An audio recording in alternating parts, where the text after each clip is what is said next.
you think the sticking point in these negotiations with Iran is?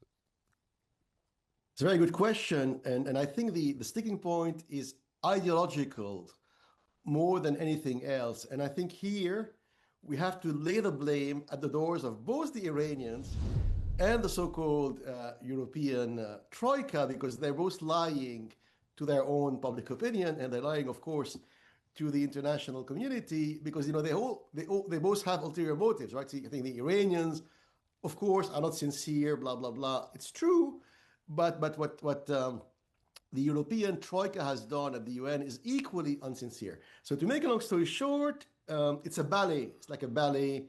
Here, unlike what many people believe, I think Trump is not anti-Iranian. Trump is not pro-Iranian. He couldn't care less about Iran. But Trump is kind of moving America very slowly and unseemingly, discreetly away from its previous stance, which was for many years very hostile to the Iranian regime. And Trump is just indifferent, to be honest. He doesn't care, because Trump believes that America should be focusing relentlessly on the race with China and considering Iran's geographic position. America should not be antagonizing them too much, because they don't want to see them going into China's embrace, right? That is Trump's view. It is not at all what the Europeans believe, and the Europeans are horrified, basically, by Trump's open overtures to Russia and secret, discreet overtures, mini overtures to Iran. And so what the Europeans are doing here, they're upping the ante, right? Why are they upping the ante? Very briefly, if you remember, before Israel hit the Iranian nuclear plants in Iran, a few weeks before, the International Atomic Energy Agency, which is heavily staffed by British, German, Italian, and French bureaucrats. So the International Atomic Energy Agency is not like the UN. It's not really international.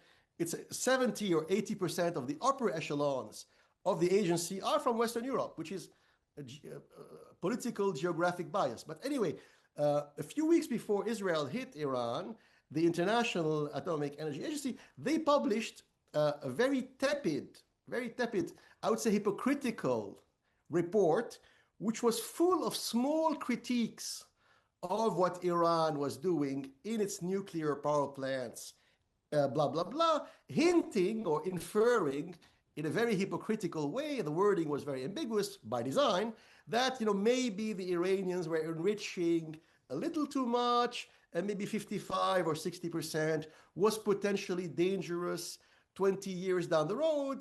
Very weird wording. And of course, the Israelis seized that international atomic energy wording as a pretext to bomb the Iranians, right? With whom I have no sympathy, but I'm trying to be fair here. So to make a long story short, the Europeans today are upping the ante. The position of the European Troika is very ideologically driven. They are neocons. They are admirers and disciples of George Bush, Dick Cheney, and Tony Blair. And they maybe they would like another war in the Gulf, that would please them, because that's what neocons do.